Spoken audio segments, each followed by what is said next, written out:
For central bankers around the world. The U.S. Fed will take decision on interest rate to be announced on Wednesday. U.S. President Barack Obama will do his State of the Union address on Tuesday. It will be on job, healthcare, and how the markets will take those decisions. Across the Atlantic, the Bank of Japan will be the one to watch, as well as the Royal Bank of England. And the world leaders will gather for the World Economic Forum January 26th to 30th this week in Davos, Switzerland. And earnings this week from American Express, Ford is coming back, Chevron, Microsoft, as well as DuPont. So we've touched on the this week agenda a little bit. A key globally will be the World Economic Forum, will be part of the U.S. Fed decision. But for us here in Nigeria is the monetary policy meeting of the Central Bank of Nigeria. Shina Olubu from Meristem Securities is on the phone to us. Shina, good morning. Thank you very much for coming through on the phone. Good morning. Good morning. Yes, Shina, we spoke a little bit earlier on about this. From Meristem, what are the analysts thinking regarding the MPC meeting starting today and the decisions on interest rates tomorrow? Good morning once again. Good morning. Yes, you're on. Please go ahead. Yeah, we expect the MPC to halt the MPR by at least 25 basis points.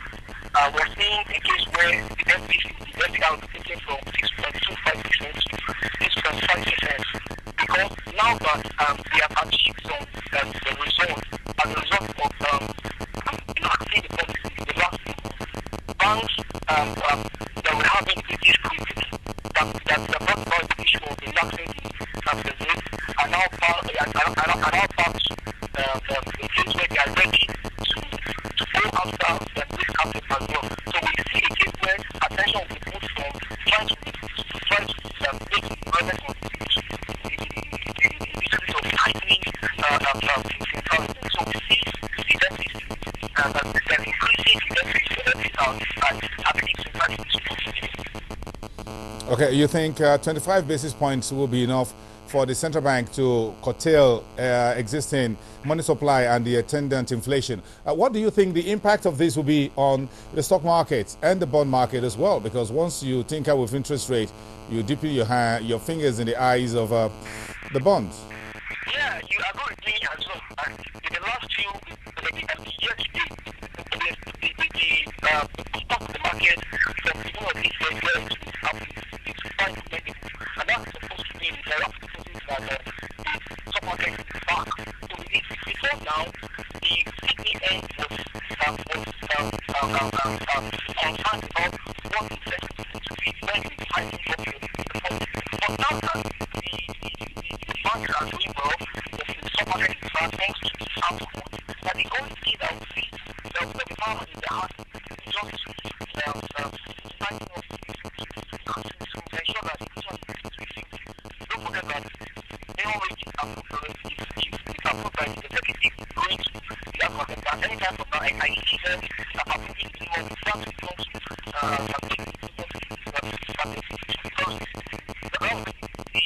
becomes the economy is inflation friendly. Another thing is the service spending is not linked to the election that we are seeing. Another thing is the foreign interest on capital expenditure. But I think why we are trying to tackle this issue so be careful.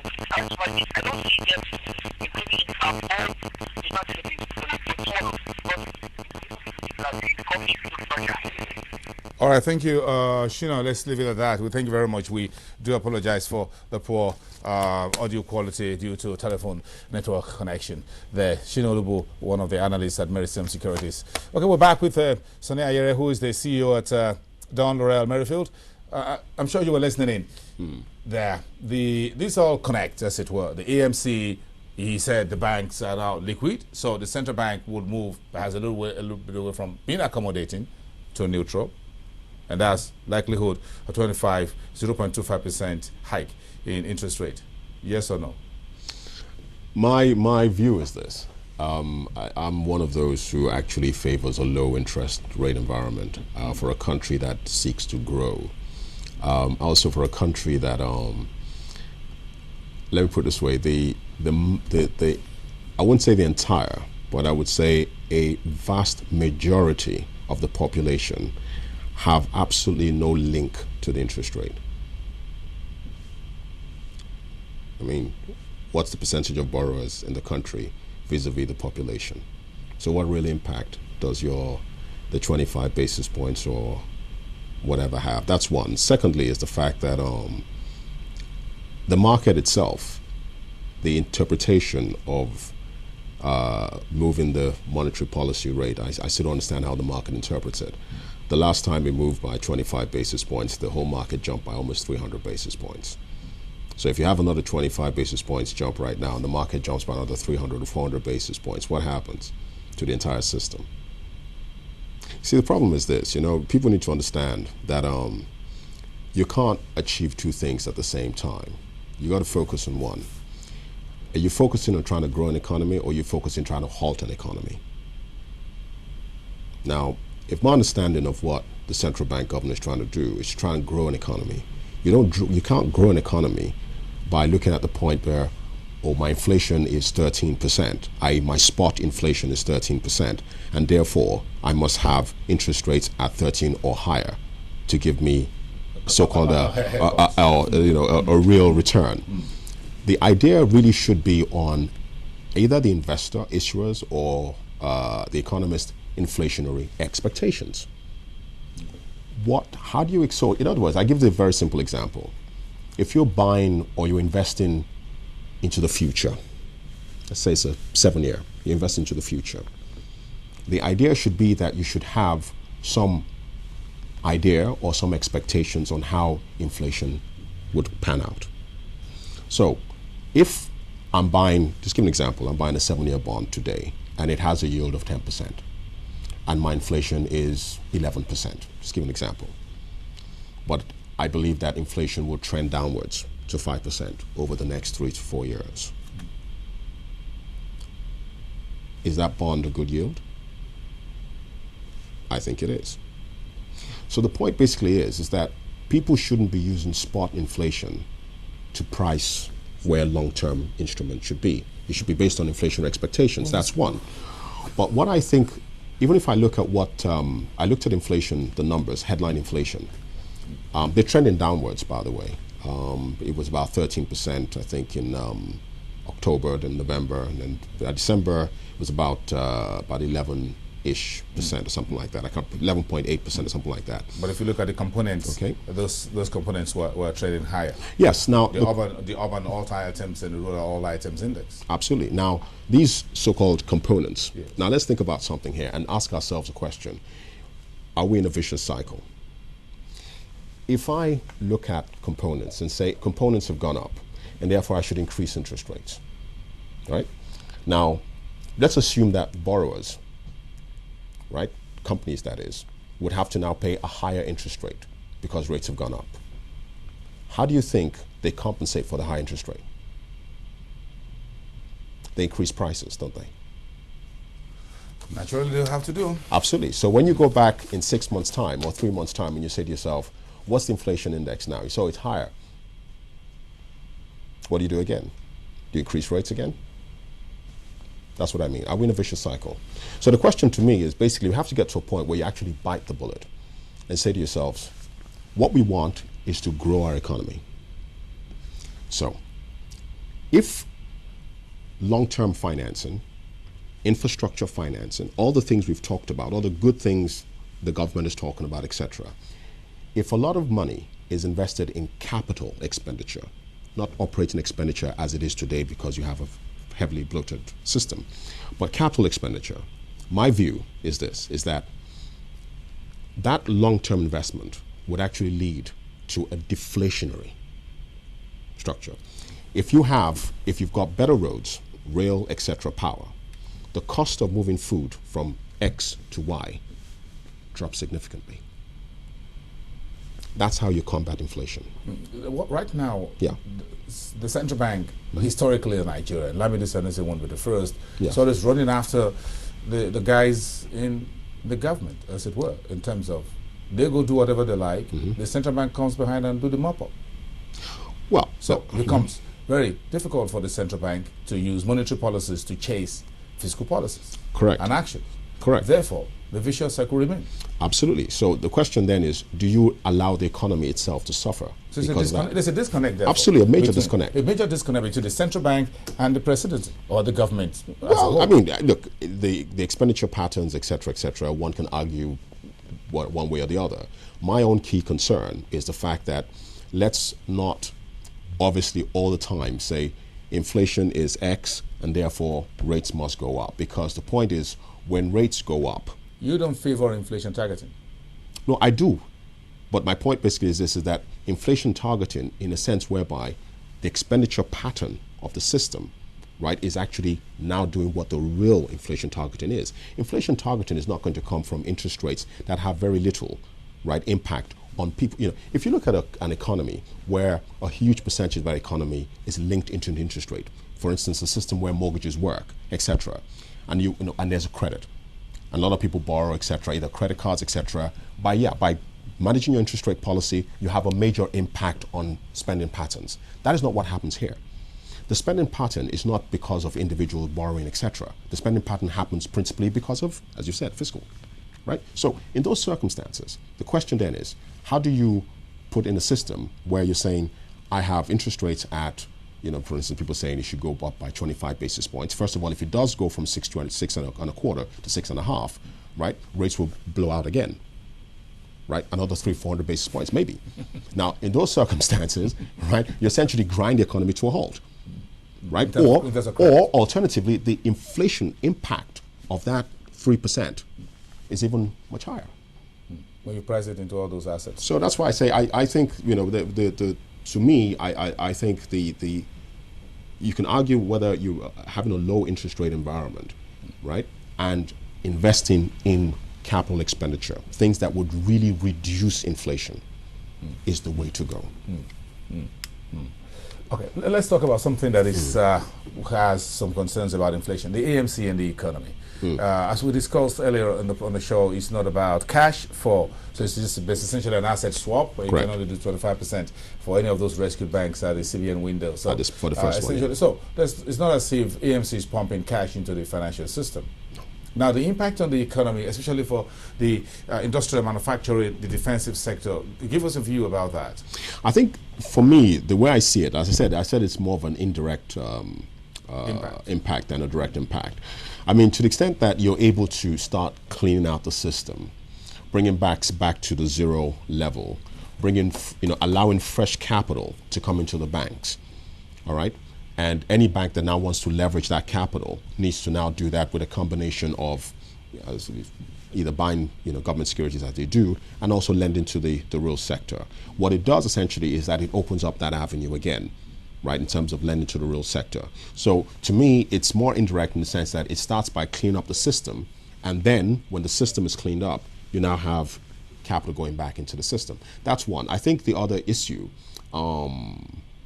there's those who would argue that it would actually have it depends on what side of the fence you're on, a positive impact on asset prices, because obviously there would be a lot of fire sales going on. And which is currently going on. Yeah, exactly. So again, that is deflationary, arguably speaking, because prices have come down. And as I said, looking at the inflation trend over the last 3 months or the last quarter of last year, it was actually trending downwards. So to me, that may have another positive impact. In other words, deflating the economy a bit in terms of that asset bubble that you had the year before, the 2-3 years before, is now melting down. And that I think is also positive. For the bond market, the AMC is coming in. Well, we'll get back to the almighty, or quote unquote, the almighty AMC. Yeah. With this quite of an aggressive bond issuance, AMC versus the DMO. When you say AMC versus the DMO, what do you? Of course, the DMO traditionally holds the federal government bonds. Yes, federal government bonds. Yes. Now, the AMC is also fishing in the same pond, issuing government-backed securities to the rescued banks and everybody else who has any NPL to bring forward. Yeah. So, too many fishermen in the water. Well, I see what you mean. I think, look, I think, let me put it this way. The AMC has a mandate. I don't know how long the institution will be around for. generally speaking, they normally have it's a closed life, right? It's a specific mandate as opposed to the federal government, financing tool, which is the debt management office. So, in effect, yes. I mean, arguably speaking, you would have the two major, borrowers under the federal government umbrella today. But I think the way it is and the way it's been structured, and I give credit to the guys who've actually thought that through, is the asset swap structure does not have a major impact. And let me also go through the repayment structure of the bond itself, which is actually pretty clever. Now, the first port of call on repaying all these bonds is actually the cash that is recovered from the assets that are sold, or the repayment from the borrower, assuming the borrower decides that I will restructure the loan and so on and so forth. So that's the first source of repayment, not the government, by the way, right? That's one.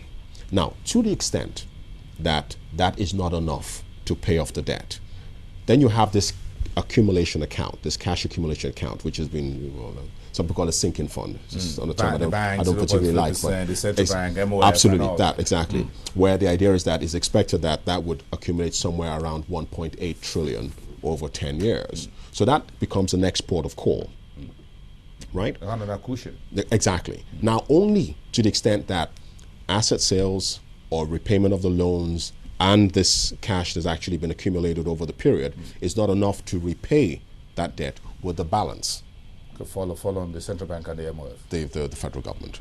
So I think that's also a very good repayment structure. So you can see that, the actual, the pressure on the federal government is not as much as people would initially have thought. And I think that's a pretty clever structure. Okay, very clever. The final one. There are concerns out there that the banks are the ones that the AMC, Chikobi and the rest of his team are talking to in terms of all this. They're not talking to the guys who are involved in the transactions, in terms of the borrowers themselves. Stage two. Yeah. Stage two. That's stage two. The first stage is to acquire the assets. But you're acquiring assets that you don't even talk to the owners, the party who are part of it? Well, I mean, let's put it this way. I mean, You've issued bonds already. They have, but the point is this. How do you this. come back and talk to them? Well, put it this way. From a legal perspective, if I was a bank, right, I could assign my right on a loan to a separate legal entity. I could sell it. I could sell a loan. Okay. I sell the loan and I sell the asset, whatever asset it's secured by. I can sell it to a separate legal entity. So let's take this example. Bank A, call it a Shonik, Intercap, whoever, right, decides they want to sell 10 loans to AMCON. I can do that. Now, so long as there are no set-off issues, in other words, for instance, if the same customer had a positive balance, would you set off the positive balance against the loan balance, right? So long as you don't have issues like that, a loan can go clean. Now, once they've done that, the borrower on record, right, legally now becomes AMCON. AMCON now has the right to step into the shoes of the bank, okay, and now discuss one-on-one with the borrower. You see, I'll put the banks behind the bank doesn't exist anymore. Oh. The bank has bought the loan from the bank. The bank's walked, right? So the point now is that you see, and if you go back to the AMCON Act, it's a very powerful act. The almighty so, absolutely. So basically, exactly. AMC. So they can now. So we've got to deal with a new set of transaction institution. Correct. Yes. Which is the AMC. Yeah. They will now discuss with the borrower, and they have a lot of things they can do, from forbearance to restructuring to absolute forgiveness and so on and so forth. They have a whole lot of things they can do, depending on what the loan is. Was it genuinely put in? I mean, can the borrower go into bankruptcy? Could they force a borrower into bankruptcy? Could they take the property? There are a whole lot of things they can do. But the most important thing I think is that I don't believe that AMCOM is there to create social havoc, like for instance, punish people. I don't believe that is the mandate of AMCON. I think the mandate of AMCON essentially is to work as a resolution sort of trust company.